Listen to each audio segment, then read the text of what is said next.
Apa dosa-dosa yang implikasi dan konsekuensinya itu berakibat kepada adab kubur? 1. Mengadu domba, namimah, naklul kalam minal ghair ilal ghair, memindahkan satu ucapan manusia kepada manusia yang lain untuk mengadu domba supaya tidak terjadi persaudaraan. 2. Tidak sempurna di dalam dia beristinja. Bukan tidak beristinja loh ya, tidak sempurna di dalam beristinja. Makanya istinja itu harus hati-hati. Makanya nama lain dari air kencing itu apa? Nama lain dari air kencing itu adab kubur. Makanya harus paham. Makanya saya ini untuk yang bapak-bapak dan untuk saya juga, kalau kita kencing Pak, pastikan menjadikan urinoir itu bukan pilihan pertama kalau kita kencing. Tapi urinoir itu tempat kita mengeluarkan kencing ketika kamar mandinya sudah tidak bisa dipakai atau terlalu lama menunggu padahal kita sudah mau keluar air kencingnya. Kenapa? Kalau kita pakai urinoir, ini kan banyak urinoir di masjid-masjid itu belum dipakai filter, belum dipakai apa? Penutup. Dia kencing, sangat besar kemungkinan air kencing itu terciprat kepada baju dan celananya.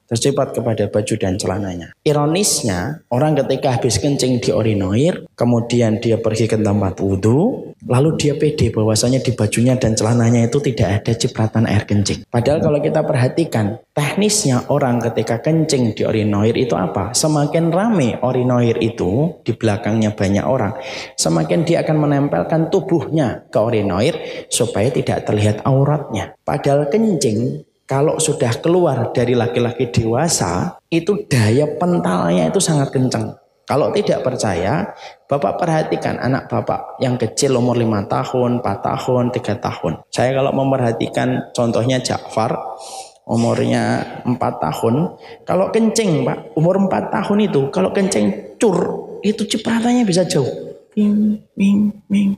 Tuh kalau dia berwarna, nempel tuh warnanya tuh di mana-mana itu. Tidak usah dibayangkan. Ini kita ambil kesimpulan. Itu baru Ja'far. Minumnya belum sampai 2 liter. Apalagi kemudian laki-laki dewasa yang tentunya minumnya teh, ya kan? Air putih, jus mangga, jus jeruk. Air putih aja saya tuh kasih segini tuh. Masya Allah banyak benar ini. Maka ini kemudian tentunya air kencingnya lebih kencang. Kok sampai perhatian sedetail itu Ustaz? Karena nama lain dari air kencing itu adab kubur. Makanya saya selalu sampaikan, kalau habis kita kencing di urinoir, selesai, kemudian kita mau wudhu, sunahnya ambil air wudhu tadi, 2 telapak tangan kita, dan kita yang belakang usah. Kencingmu sejauh apa kita lempar ya depan aja kayak begitu. Kenapa sih kalau peduli kayak gitu? Kebersihan itu salah satu perkara yang Allah cintai.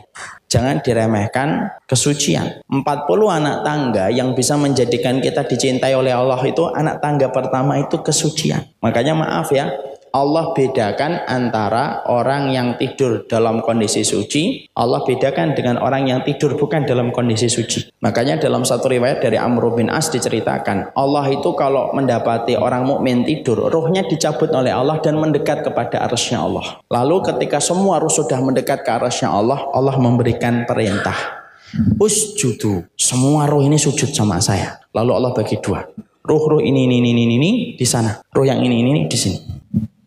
Rasulullah bersabda, siapa ruh yang dijauhkan dari Allah, ruh yang tidak bersuci sebelum tidur, siapa ruh yang didekatkan dengan arsy Allah dan dekat dengan Allah, ruh yang mereka bersuci sebelum tidur. Di situ Ibnu Qudamah berkata di dalam kitabnya Minhajul Qasidin, kalau orang tidur saja Allah bedakan antara yang suci dengan yang tidak suci, apalagi ketika sadar. Bilal itu dimasukkan oleh Allah ke dalam surga sampai terdengar suara terompah kakinya kan. Nah itu Bilal itu kalau jalan itu terompah kakinya khas. Sebagian riwayat mengatakan dari kayu. Karena orang Habasyah, orang Ethiopia. Itu terdengar oleh Nabi. Ini terompahnya Bilal ini. Dan ternyata yang memasukkan Bilal ke surga itu ternyata yang disebutkan oleh Nabi ketika bertanya kepada Bilal bukan amalan adzannya. Padahal kita tahu ya, merutinkan aktivitas kita dengan adzan itu bukan sesuatu yang mudah. Karena orang adzan itu kalau tidak disiplin tidak bisa dia menjadi orang muadzin. Ternyata bukan amalan jihadnya. Ternyata bukan amalan ketika seorang Bilal itu menjadi budak pertama kali yang masuk Islam. Ternyata Bilal yang memasukkan Bilal sampai terdengar suara terompah kakinya bukan ketika dia ditindih batu besar oleh Umayyah bin Khalaf. Sampai kemudian akhirnya dia itu mengucapkan ahad ahad. Kalimat yang terkenal sampai hari ini walaupun sudah melewati 1400 tahun yang lalu. Lalu apa yang menjadikan Bilal dimasukkan oleh Allah ke dalam surga dan terdengar suara terompah kakinya oleh baginda Rasul? Beliau berkata, tidaklah aku berhadas kecuali aku langsung ambil air wudhu, dan tidaklah aku kemudian berwudhu kecuali aku sertakan sholat 2 rakaat setelah wudhu. Kecintaan Bilal untuk tidak mau berhadas itu merupakan salah satu pintu lebar yang membuka kepada Bilal atas apa yang dia rutinkan ketika bersuci. Makanya pahalanya besar orang yang menjaga kesucian. Orang yang ngaji suci, orang yang tidak suci beda. Bapak dan ibu setelah keluar nanti di masjid, kemudian yang satu suci dengan yang satu tidak suci, Allah bedakan. Allah tidak pernah samakan. Makanya bersuci bukan hanya dalam kondisi mau sholat. Yang ketiga, termasuk penyebab azab kubur itu apa? Hutang. Hutang itu salah satu penyebab azab kubur. Susahnya dia tidak mendapatkan kelapangan itu adalah hutang. Makanya sering saya mengatakan perkara halal yang menghalangi kita masuk surga itu hutang. Makanya kita ini, saya pernah ngobrol, dialog. Nah ini sebenarnya saya mau tulis nanti, saya share nanti malam insya Allah. Ada orang itu beberapa pekan yang lalu ngomong sama saya, Ustadz, ya antum banyak sekali menyampaikan di video. Ya apa itu? Orang yang dapat akhirat pasti dapat dunia. Iya, kok saya punya saudara, ibadahnya bagus banget, rumahnya masih ngontrak, tidak punya mobil. Dunianya mana Ustadz? Saya jawab, akhi, mungkin dia ngontrak, tapi hatinya lapang dan ridho. Bukankah itu adalah dunia yang paling maksimal? Mungkin dia ngontrak, tapi dia mendapati istrinya tidak pernah menggugat atas apa yang dia berikan kepadanya. Bukankah itu kelapangan dunia? Mungkin dia ngontrak, tapi mungkin dia tidak pernah tersentuh dengan riba. Bukankah itu intinya baiknya dunia? Mungkin dia ngontrak, mungkin dia punya mobil, tapi mungkin saja dia tidak pernah punya utang. Bukankah itu adalah kebaikan dunia? Jadi kalau ada seorang ustadz, bapak dan ibu berkata, orang yang dapat akhirat pasti dapat dunia. Jangan langsung mikir dapat dunia itu pasti kaya. Enggak. Bisa jadi hidupnya mungkin standar gajinya lebih rendah daripada kita. Tapi Allah berikan kualitas walaupun terbatasnya apa yang dia peroleh. Makanya orang yang tidak berhutang itu salah satu tanda keberkahan hidup. Dan kita hidup pada zaman materialistik, dan di antara implikasi zaman materialistik itu apa? Semua dibuat dalam kondisi bisa berhutang. Saya tuh ketika mau beli mobil, cerita sedikit ya, bukan songong, enggak. Ketika saya mau beli mobil itu, salesnya itu tanya, mau yang mana Pak? Insya Allah yang ini. Kredit yang berapa tahun Pak? Enggak, saya cash aja. Oh kredit aja Pak? Enggak, cash aja. Kredit bonusnya banyak Pak? Enggak, cash aja. Tapi kalau cash nanti nggak dapat ini. Enggak apa-apa, kan saya belinya mobil, saya nggak beli payung. Karena salah satu bonusnya itu payung. Saya itu pengen beli mobil mas, bukan beli payung. Dia disebutkan lah barang-barang ada, audio ada, tapi salah satunya ada payung. Ada payungnya. Saya tuh mau beli mobil, nggak beli payung. Payung sudah banyak di rumah. Tapi dia terus memaksa untuk kemudian membeli kredit. Saya harus ngomong, nanti kalau saya beli kredit, terus saya mati, belum kebayar, terus gimana? Lah kan ada istrinya Pak. Enak betul saya mau bayarin hutangnya sama istri saya. Oh saya aja belum tentu jadi laki-laki baik buat dia kok masih nambahin hutang untuk dia, itu gimana? Tapi dari kisah itu, ketika membeli HRV itu, akhirnya saya tuh baru paham ketika pernah sharing ke beberapa komunitas yang saya dekat itu. Memang semuanya itu sekarang itu dikondisikan untuk utang. Bahkan orang kaya pun ditawari kartu kredit supaya dia utang. Mesti ada yang nanya, gimana hukumnya kartu kredit? Tenang aja, nanti saya jawab.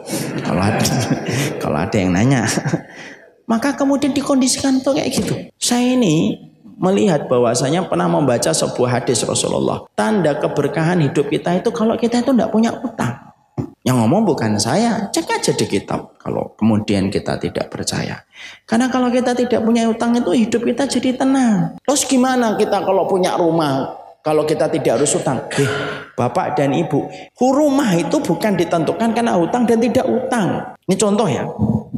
Contoh, ini nyata. Saya punya seorang jamaah di Jakarta. Sekitar 5 tahun yang lalu, dia belum punya rumah. Sudah ngaji. Lalu kemudian saat itu pengen dapat rumah istrinya. Istrinya berkata, udahlah pinjem aja, enggak apa-apa. Enggak. Kalau kita enggak minjem, kalau minjem yang halal masih boleh lah. Kalau minjem riba itu yang dipermasalahkan. Kalau kita enggak minjem itu terus gimana kita mau dapat rumah, Pak?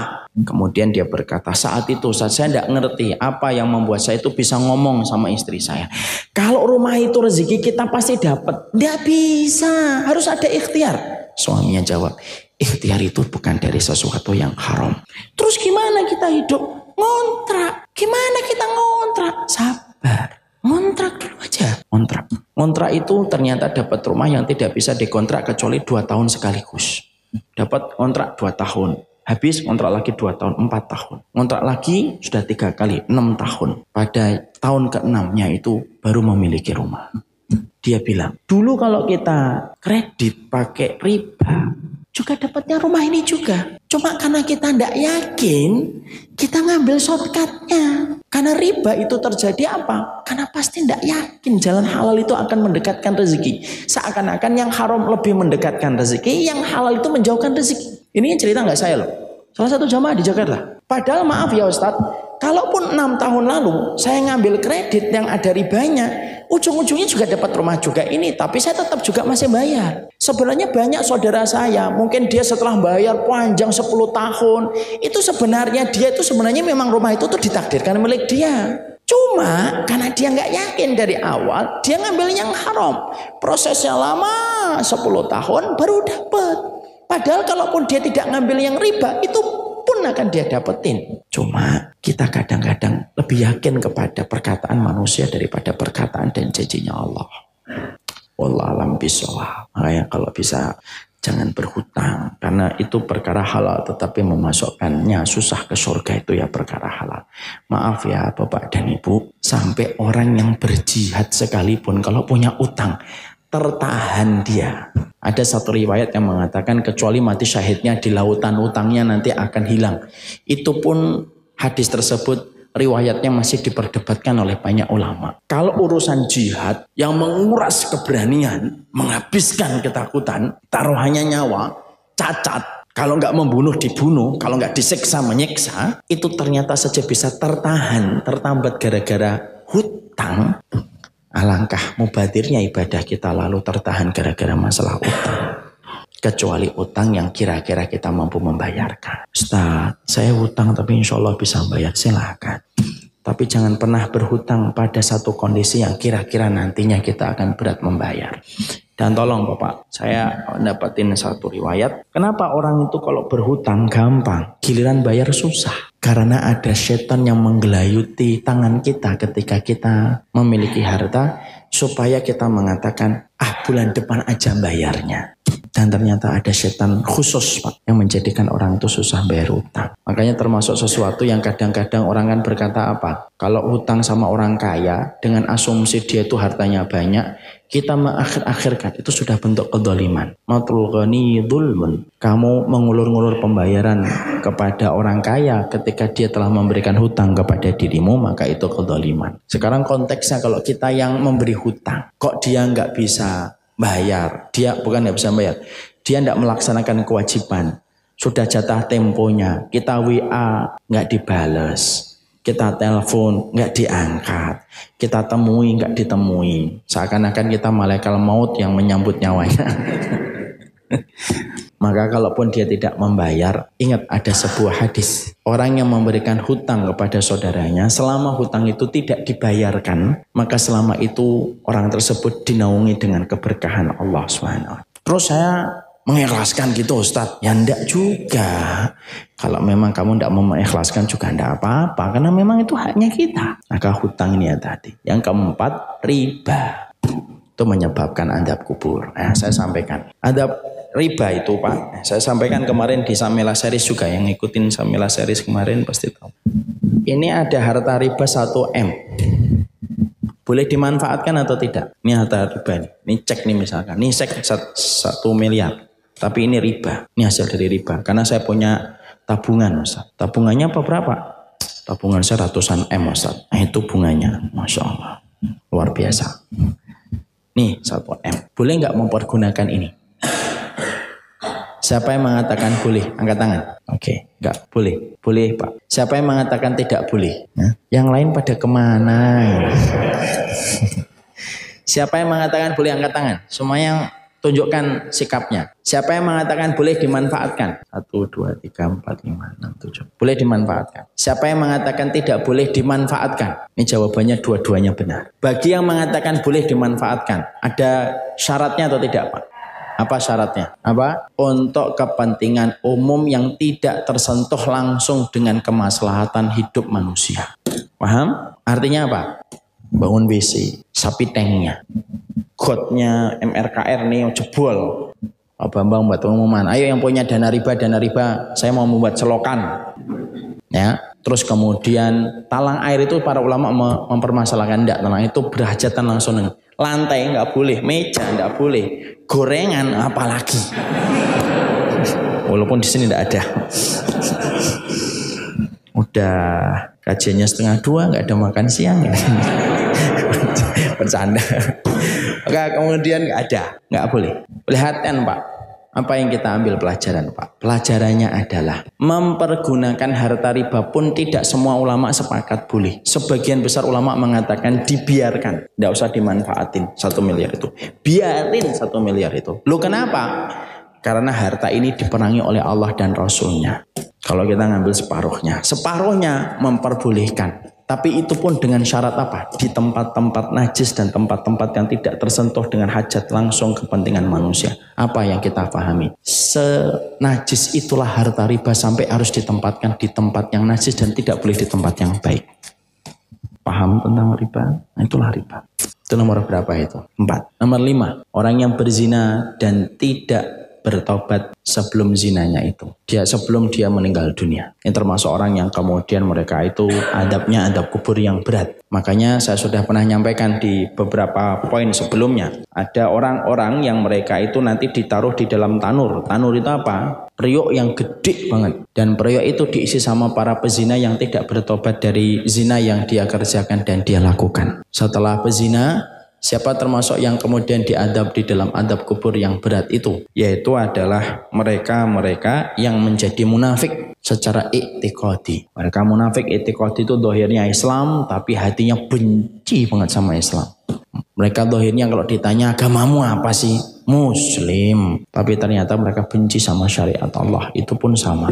Maka mereka mendapatkan adab yang pedih di dalam kuburan mereka. Kemudian yang ke berapa? Yang ke 6, termasuk yang mendapatkan adab kubur adalah orang yang tidak pernah beramal dengan Quran atau orang yang membaca Al-Quran tetapi tidak mengamalkan isinya. Ini termasuk penyebab adab